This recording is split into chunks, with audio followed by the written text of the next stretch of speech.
नमस्कार दर्शकबिन समय चक्रको नयाँ श्रृङ्खलामा यहाँलाई हार्दिक स्वागत गर्दछु। म विक्रम श्रेष्ठ। 365 दिनमा कति दिन पूर्ण काम गरौँला? निजी संस्थामा रोजगारी गर्नेहरूले त साप्ताहिक बिदा पाउन पनि कहिलेकाहीँ हम्मे पर्छ, मुस्किल पर्छ। सरकारी सेवामा रहने कर्मचारीको बिदा सुविधा निहाल्नुहोस् त। तपाईँ आश्चर्यचकित मान्नुहुन्छ दर्शकबिन। 365 दिनमा अर्थात् एक वर्षमा 3 महिनाभन्दा बढी अर्थात् 100 दिन त बिदा बसेरै तलब भत्ता पचाउँदा रहेछन्। यो उनीहरूको कुनै जबरजस्तीले बसेको बिदा चाहिँ होइन। विश्वव्यापी श्रम व्यवस्था अनुसार साप्ताहिक एक दिन बिदा त भइ नै गयो। त्यसबाहेक नेपालमा पर्व बिदा, खुसियालीको बिदा, शोकको बिदा उधुम भइरहेको छ बिदाले, जसले 12 महिनामा कर्मचारीहरू 6 महिना पनि मुस्किलले काम गर्छन् र 6 महिनाको तलब सुविधामा मस्ती गर्न पाएका छन्। अरू अलि चर्को स्वरले भन्यो भने सरकारले दिएको सुविधामा के को आरिस भन्ने पनि लाग्ला। सक्छौ भने तिमी पनि लोकसेवा पास गरेर सरकारी जागिरे बन भन्ने जवाफ पनि आउला। तर सत्य चाहिँ यो हो कि नेपालमा यसो गरे पनि बिदा, उसो गरे पनि बिदा, मान्छे मरे पनि बिदा, जन्मिए पनि बिदा, जसो गरे पनि बिदाको चाङ लागेको छ। काम चाहिँ शून्य प्राय। सुरुमा हेरौँ यो रिपोर्ट। गएको पुस 24 गते गुल्मीको रेसुङ्गा विमानस्थलमा प्लेन अवतरण गरेको हेर्नका लागि सबै गाउँलेलाई उर्दी जारी गराउँदै रेसुङ्गा नगरपालिकाले सार्वजनिक बिदा नै दियो। त्यस्तै रूपन्देहीको गैरहवा गाउँपालिकाले भदौ 19 गते ठुलो आइतबार मनाउन भन्दै सार्वजनिक बिदाको सूचना नै जारी गर्यो। यो हामीले देखाएको एकाध उदाहरण मात्रै हुन्। कहीँ नभएको जात्रा हाडी गाउँमा भने जस्तै आज भोलि जनप्रतिनिधिको छोराछोरीको विवाह व्रतबन्धमा पनि सार्वजनिक बिदा दिने चलन सुरु भइसकेको छ। आजै मात्र कर्णाली प्रदेशले माओवादीको जनयुद्ध दिवस मनाउन भनेर कर्णाली प्रदेशमा फागुन 1 गते बिदा दिने भनेर सूचनामा हस्ताक्षर धस्काइसकेका छन्। कानुनले दिएकै छ, जसले जता जति चाहियो मनज्ञ बिदा दिँदा भइहाल्यो भन्ने तरिकाबाट बिदामाथि बिदा, बिदामाथि बिदा, खुब गजबको बिदावाला संस्कारको विकास भइरहेको छ। केन्द्रदेखि प्रदेश र स्थानीय तह समेत बिदाको सूचना निकाल्न प्रतिस्पर्धामा छन्। मानौ कि बिदा जारी गराउनु नै सङ्घीय संरचना बनाइएको थियो। एकदम बिग्री आइरहेछ। अहिले हेर्नुहोस्, एउटा गाउँपालिकाले चाहिँ बिदा गरिदिन्छ ल, होइन? एउटा नगरपालिकाले स्थानीय सरकार भनेको छ अनि बिदा। अरूमा होडबाजी छैन। फल्ना गाउँपालिकामा मैले राम्रो गर्छु, बाहिर कतै हेरेर आएर त्यो नमुना मेरो पालिका बनाउँछु भन्ने चाहिँ छैन। त्यो बनाओस् न तपाईँको, होइन? त्यो अनुसार एउटाले भन्दा 2 सिफ्ट काम गरेर हुन्छ, 3 सिफ्ट काम गरेर हुन्छ कि आउटपुट निकाल्नु, त्यो छैन। बिदालाई हान थाप हेर्नुहोस्। कुनैमा के भनेको छ, मेरो संस्कृति भनेको छ। ए बाबा, संस्कृति धर्मको जगेर्ना गर्न बिदा दिएर हुने हो र? होइन, बिदा दिएर त हुने होइन नि। त्यसले गर्दा यो असाध्य विकृति हो। यसलाई चाहिँ सरकारले रोक्नुपर्छ। यसो हिसाब निकाल्नुहोस् त, नेपाल सरकारका निजामती कर्मचारीले वर्षमा कति दिन काम गर्दो होलान्? सामान्यतया सबैले बुझ्ने हिसाब वर्षको 365 दिन, यसमध्ये 52 वटा शनिबार पर्छ। 365 दिनमा 52 दिन घटाउँदा बाँकी रह्यो 313 दिन। सरकारले यो 313 दिन भित्रमा पाउने सार्वजनिक बिदा राजपत्रमै स्पष्ट रूपमा प्रकाशित गरेको छ, जसमा 43 दिन अतिरिक्त बिदा देखिन्छ। त्यो त हाफ अफ द बिदाहरू घटाउनुपर्छ। हाफ अहिले जति बिदाहरू छन्, अब हजुरको 53 अथवा 52 यसलाई घटाउने कुरा भएन। यो शनिबार भयो, होइन? त्यसपछि अहिले भएका बिदालाई हाफ घटाइदिनुपर्छ, आधा घटाइदिनुपर्छ। बिदा नराख्ने होइन, बिदा राख्ने। आधा त राखिएको छ नि, आधा त बिदाहरू राखिएको छ नि, आधा बिदाहरू राखिएको छ। आधा जति बिदा भए पुग्छ। अहिले भएका बिदाहरूमा आधाभन्दा लिटिल बिट अलिकति बढी दिन सकिन्छ। अहिले भएका बिदाहरूलाई धेरैलाई कटौती गर्न सकिन्छ। 313 दिनको 43 दिन घटाउँदा बाँकी रह्यो अब 270 दिन। यसमा पनि बीचमा भइपरि आउने घटनाक्रममा सरकारले निर्णय गरेर सार्वजनिक बिदा दिने गरेको छ। उदाहरणका लागि गएको माघ 1 गते पोखरामा यति एयरलाइन्सको विमान दुर्घटना भएपछि त्यसको भोलिपल्ट 2 गते शोक बिदा दिइयो। त्यस्तै पुस 27 गते राष्ट्रिय प्रजातन्त्र पार्टीले सरकारमा जानु पूर्व पृथ्वी जयन्तीको अवसरमा सार्वजनिक बिदा दिनुपर्ने अड्को थापेपछि सरकारले त्यो दिन सार्वजनिक बिदा दिने निर्णय लियो।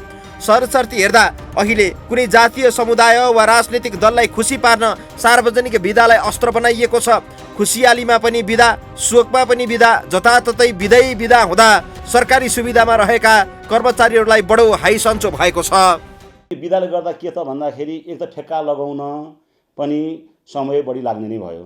दोस्रो कुरा चाहिँ यो बिदाले गर्दा एउटा कर्मचारीमा नि के हुन्छ भन्दाखेरि तपाईँको चाहिँ जुन दिन बिदा तपाईँ आफै भन्नुहोस् शुक्रबारको दिन मान्छेमा तपाईँ हामी सरकारी कर्मचारीलाई हेर्दाखेरि के देखिन्छ भने काम गर्ने 12 बजेपछि अब घर जाने अवस्थामा हेर्नुहोस्। त्यसले गर्दाखेरि यो बिदा धेरै भयो। बिदा चाहिँ वास्तवमा एकदम देशले अति मान्नुपर्ने राष्ट्रिय जस्तै प्रजातन्त्र दिवस चाहिँ भनौँ अथवा गणतन्त्र दिवस भनौँ त्यस्तो जुन राष्ट्र पुरै जनताले मान्नुपर्ने 1-2 दिनलाई दिने ठिक हो। नेपाल सरकारले 2079 साल वैशाख 1 गतेदेखि चैत्र मसान्तसम्म सार्वजनिक गरेको बिदाको तालिका हेर्दा कर्मचारीले शनिबार सहित 95 दिनको बिदा सुविधा पाउँदै आएका छन्। यो भनेको 3 महिनाभन्दा बढी समय हो। वर्ष दिनमै तलब कुम्ल्याएर कर्मचारीहरू झन्डै 4 महिना हाई सन्चोले घरमा बस्न पाउँछन्। 8 महिना काम गरेर 12 महिनाको तलब बुझ्ने नेपालका निजामती कर्मचारीले यति समय पनि दत्तचित्त लगाएर कार्यालयमा काम गरे त हुने हो। कति त घाम तापेरै घर कार्यालय गरिरहेका छन्, जसलाई तपाईँ हामी नागरिकले कर तिरेर पालिरहेका छौँ। जो पर्मानेन्टली काम गर्ने जबका मान्छे हुन्छन् तिनीहरूलाई त मार्का पर्ने भएन होइन। सेवाग्राहीलाई त मार्का पर्ने कुरा स्वतः सत्य भयो। अफिसै नखोलेपछि के गर्ने सेवाग्राहीले होइन, जानै भएन, कुनै सुनाइ नै भएन, सेवाग्राहीको त सिद्धि गर्यो। तर अर्को थरीका मान्छेहरूलाई पनि सबै मान्छेहरू त पर्मानेन्ट जबका मान्छेहरू त हुँदैनन्। कोही के चाहिँ हजुरको डेली वेजरका मान्छेहरू हुन्छन्। डेली वेजरको त के हुन्छ भने आज कमाउने आजै खाने मान्छे हुन्छ। त्यसले गर्दा त्यसलाई बिदा दियो भनेदेखि त त्यो कमाउन पाउँदैन, लाउने मान्छे पनि लाउन पाउँदैन। त्यसले गर्दा त्यसलाई मार्का पर्ने हुन्छ। बृहत अर्थमा चाहिँ त्यसले मार्का पर्ने नै हुन्छ। सरकारले शनिबार बाहेक पर्व बिदा, जात्रा बिदा, महिला कर्मचारीलाई मात्रै दिइने विशेष बिदा, शिक्षण संस्थाका लागि मात्रै हुने बिदा, दशैं तिहारको बिदा, दिवस बिदा, जन्म जयन्ती बिदा लगायतका सार्वजनिक बिदा दिने निर्णय गरेको छ। जस अनुसार 10 प्रकारका पर्व बिदा पर्दछन्। आजभोलि कामभन्दा बिदा बढी झाँगिँदै गएको देखिन्छ। पछिल्लो समय 2062-63 को आन्दोलनपछि पहिचानका आधारमा पनि सार्वजनिक बिदा खोज्नेको बाहुल्य देखिन्छ। तत्कालका लागि कुनै जाति समुदाय खुसी पार्नका लागि एक दिन त हो नि भनेर बिदा दिने चलन बढे पनि कालान्तरमा यसले विकासदेखि जनताको सेवा प्रवाहमा अवरोध गर्ने निश्चित छ। सरकारले वैशाख 1 गते नयाँ वर्ष, किराँत समुदायका लागि उभौली पर्व, रक्षाबन्धन, श्रीकृष्ण जन्माष्टमी, घटस्थापना, छठ पर्व आदिमा बिदा दिने गरेको छ। त्यसै गरी सम्बन्धित धर्म, संस्कृति, भौगोलिक क्षेत्र र स्थान विशेषका लागि मात्रै दिइने बिदामा गाई जात्रा, गौरा पर्व, मोहम्मद जयन्ती, सिरुवा पावनीको अवसरमा सम्बन्धित पर्व मनाउने समुदायलाई मात्र बिदा दिने भएको छ। त्यसै गरी तीज र जितिया पर्वमा महिलाले मात्र बिदा पाउँदै आएका छन्। जितिया पर्वमा चाहिँ उक्त पर्व मनाउने महिलाहरूले मात्रै बिदा पाउनेछन्। त्यसै गरी वसन्त पञ्चमीमा शिक्षण संस्थाहरूले बिदा पाउनेछन्। सरकारले गाई जात्रा, इन्द्र जात्रा, मत्स्येन्द्रनाथको फोटो देखाउने जात्रा र घोडे जात्रामा काठमाडौँ उपत्यकामा बिदा दिने निर्णय गरेको छ। त्यस्तै असोज 16 गते फुलपातीदेखि 21 गते द्वादशीसम्म दशैं बिदा थियो। त्यस्तै कार्तिक 7 देखि 11 गतेसम्म तिहार बिदा, फेरि कार्तिक 9 गतेदेखि महपूजा, त्यसको भोलिपल्ट 10 गते भाइटिका परेको थियो। सरकारले विश्व मजदुर दिवस, गणतन्त्र दिवस, संविधान दिवस, राष्ट्रिय प्रजातन्त्र दिवस र अन्तर्राष्ट्रिय महिला दिवसमा बिदा दिँदै आएको छ। त्यसै गरी बुद्ध जयन्तीमा देशभर सबैलाई लागू हुने गरी बिदा दिने र फाल्गुनन्द जयन्ती, गुरु नानक जयन्तीमा सम्बन्धित धर्मावलम्बीहरूलाई मात्रै बिदा दिँदै आएको छ। कामभन्दा बढ्ता हाइफाईमा समय बर्बाद भएपछि देश कसरी उँभो लाग्थ्यो र? देशभर निजामती सेवामा 1,40,000 भन्दा बढी कर्मचारी छन्। ती कर्मचारीको लागि राज्यले वार्षिक 7 अर्ब रुपैयाँभन्दा बढी त तलब भत्तामै खर्च गर्छ। तर कामको नतिजा भने जहिल्यै कछुवाको गतिमा। समयअनुसार गतिशील हुन नसक्दा निजामती सेवा क्षेत्र लाजको पसारो बनेको छ। त्यसमाथि वर्षको 4 महिनाभन्दा बढी बिदामै गुजारेपछि तिनलाई हाई सञ्चोतन होला। तर बिदाकै कारण देशका कतिवटा योजनाहरू प्रभावित भए, कति मानिसले सरकारी कामका लागि बिदा भनेर घरमै बस्न विवश भए र काम पछि परे। यसको आँकडा बडो विस्मयपूर्ण छ। अझ आन्तरिक पर्यटन प्रवर्धन गर्नका लागि भन्दै हप्तामा 2 दिन बिदाको नियम ल्याएर सरकारले अरू थप 52 दिन बिदा बढाएको थियो। प्र्याक्टिकल्ली फेल खाएपछि सरकार पछि हट्यो। अहिले जनताले बिदाको सहुलियत र सुविधा खोजेका छैनन्। विकास, निर्माण र रूपान्तरणमा देशले बढीभन्दा बढी समय खर्च गरोस्, काम गरोस्, जनशक्ति परिचालन गरोस् र आर्थिक सुधार होस् भन्ने चाहेका छन्। त्यसैले सरकारले बिदा कटौतीको योजना ल्याउँदै गरेको हो भने त्यो सुखद पक्ष हो र छिटो ल्याइयोस् यो कार्ययोजना। हामी बाँकी प्रसङ्ग जोड्नेछौँ ब्रेकपछि।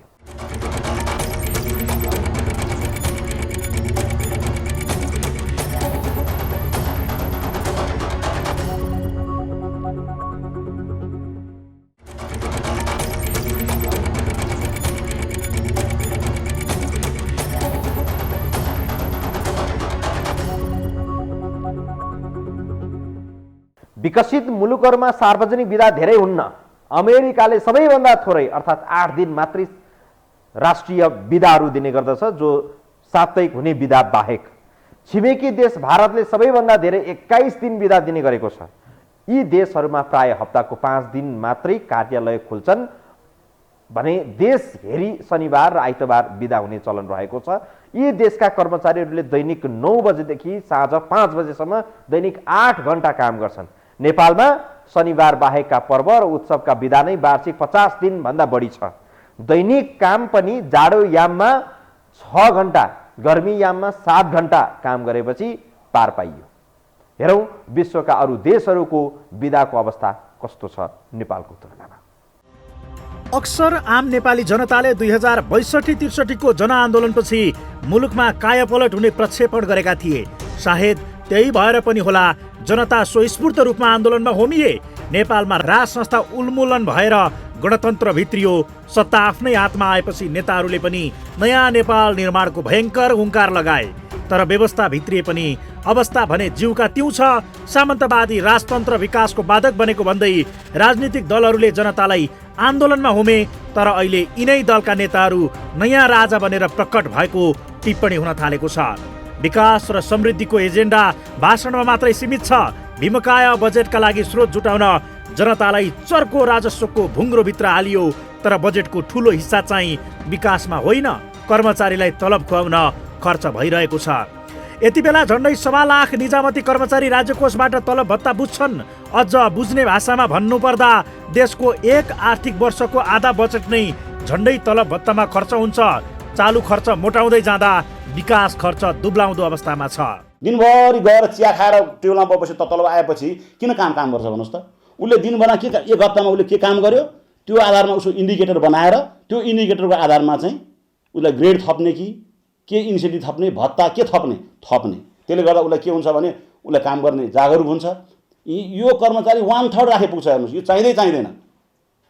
अहिले जति छ 1/3 कर्मचारी राख्यो भने मन्त्रालय काम त मजासँग चल्छ। हेर्नुहोस् तपाईँ प्रत्येक मन्त्रालय जानुहोस् त, त्यसै कर्मचारी दिनभरि मिटिङ छलफल, ठुलो दर्जाको मान्छे मिटिङ र छलफल सिद्धियो, सानो दर्जाको मान्छे चिया खाने टेबलमा बस्ने यसो दर्ता सर्ता गर्ने, त्यति बाहेक काम केही देख्नु भएको छ त छैन। त्यो अनि के आउटपुट आउँछ त अनिखेरि कसरी काम हुन्छ? अनि राज्यबाट मोटो रकम तलब भत्ता बुझ्ने यिनैलाई उपरी माथि थुपरी बिदा चाहिएको छ।